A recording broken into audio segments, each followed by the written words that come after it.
Hola, bienvenidos y bienvenidas a Entre Redes y RI, el espacio donde el fútbol se cruza con las relaciones internacionales. Yo soy Khalil Bauri y en el episodio de hoy vamos a hablar de una teoría que es como ponerse unos lentes nuevos y ver el juego de una manera completamente distinta. Nuestro tema de hoy es el constructivismo.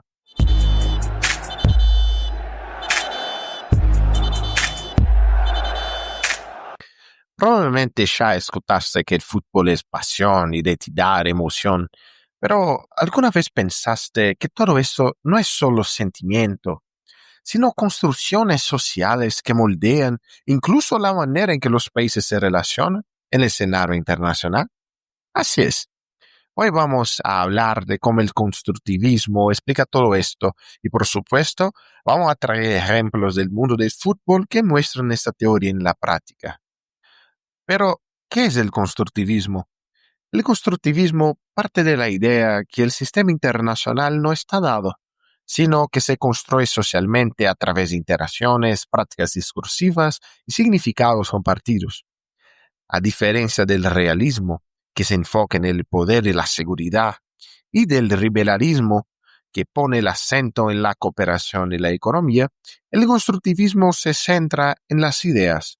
Alexander Wendt, uno de los principales referentes de esta teoría, lo resumió perfectamente con su frase: la anarquía es lo que los estados hacen de ella.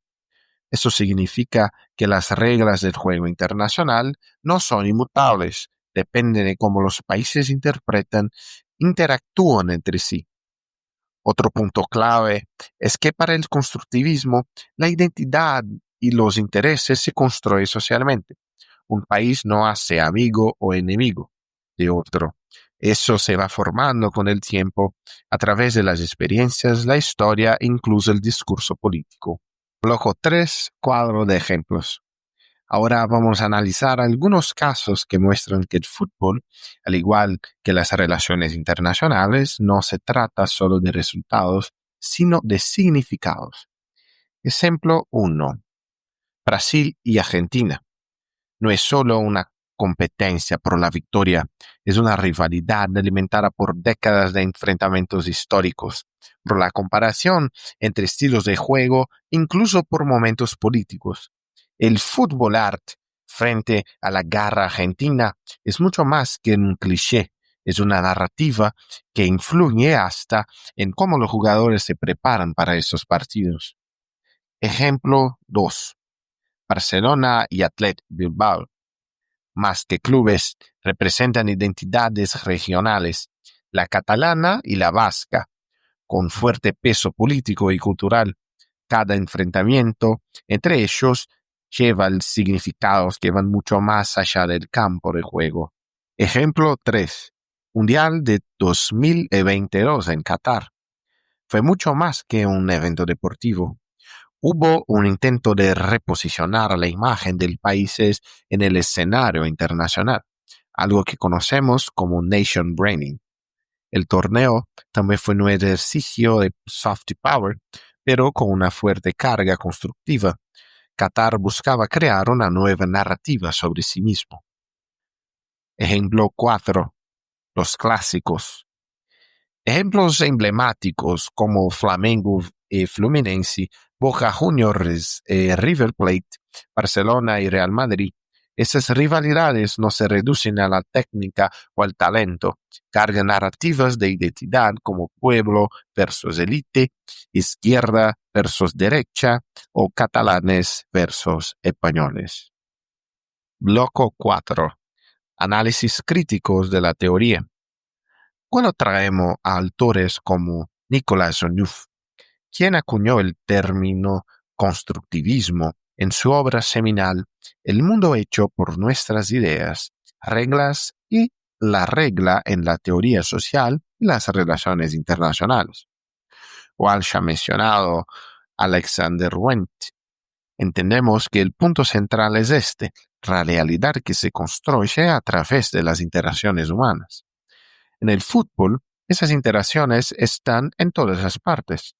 En el discurso de la prensa, en la manera que las hinchadas cuentan la historia de su club, e incluso en el simbolismo de ciertos partidos.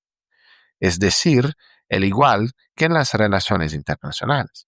El fútbol está lleno de realidades que no existirían si las personas no creyeran en ellas y nos las refuerzan constantemente. Pero, como toda teoría, el constructivismo tiene sus límites. Es ideal para explicar por qué existen ciertas percepciones y narrativas, pero no responde tan bien como los recursos materiales, como el dinero, la infraestructura o el poder político, interactúan con esas ideas. Por ejemplo, la narrativa de que la selección de un país es la mejor del mundo puede ser muy fuerte, pero si no hay inversión e entretenimiento, esa narrativa no se sostiene. Además, no todas las narrativas son positivas. Algunas pueden reforzar estereotipos, prejuicios, incluso tensiones diplomáticas. En resumen, la teoría nos ayuda a entender mucho, pero no explica todo por sí sola. Funciona mejor cuando dialoga con otras teorías. Bloco 5. Ejemplos emblemáticos. Momentos que hace aún más evidente esta narrativa. Mundial 2010 en Sudáfrica. Más allá del fútbol, fue un símbolo de superación y reconstrucción de la identidad en el periodo posterior al apartheid. Ejemplo 2. Rivalidad de Japón y Corea del Sur. Un reflejo de heridas históricas que van mucho más allá del deporte. Ejemplo 3. Equipos palestinos jugando internacionalmente. Un acto deportivo que también es político, reforzando la identidad nacional frente a disputas territoriales. Ejemplo 4. Maradona y el gol con la mano de Dios. Una sola jugada convertida en narrativa nacional argentina, cargada de significado político frente a Inglaterra después de la Guerra de las Malvinas. Bien, y también hay un ejemplo que para mí es visualmente uno de los más potentes. El uso de las banderas y las tribunas como expresión de pertenencia nacional. Desde una mirada constructiva, eso va mucho más allá de un simple adorno visual. Las banderas funcionan como símbolos de identidad y pertenencia, cargadas de narrativas históricas, políticas y culturales que unen a los hinchas en torno de un sentimiento común. Cuando miles de personas levantan la misma bandera, están reafirmando colectivamente quiénes son, cómo quieren ser vistas, tanto por sí mismos como por el mundo. Es un acto simple, pero que proyecta y refuerza la identidad nacional, regional o incluso política. Y fichaje no está en ninguna regla de juego, pero moldea profundamente la experiencia deportiva. Eso es constructivismo puro. No importa el objeto físico de la bandera, sino el significado social y simbólico que lleva consigo. Bien, en el próximo episodio vamos a continuar con esta línea teórica, pero trayendo el postcolonialismo para conectar aún más con el campo de la geopolítica. Si todavía nos sigues a Entre Redes en las redes sociales, anota @entre.redesri. Y no te olvides de seguirnos acá en Spotify y activar la campanita de notificaciones. Así que ya sabe, entre las redes del fútbol y los hilos de la política internacional, nos encontramos acá, porque al final de cuentas, la pelota también lleva poder. Hasta el próximo episodio de Entre Redes más RI.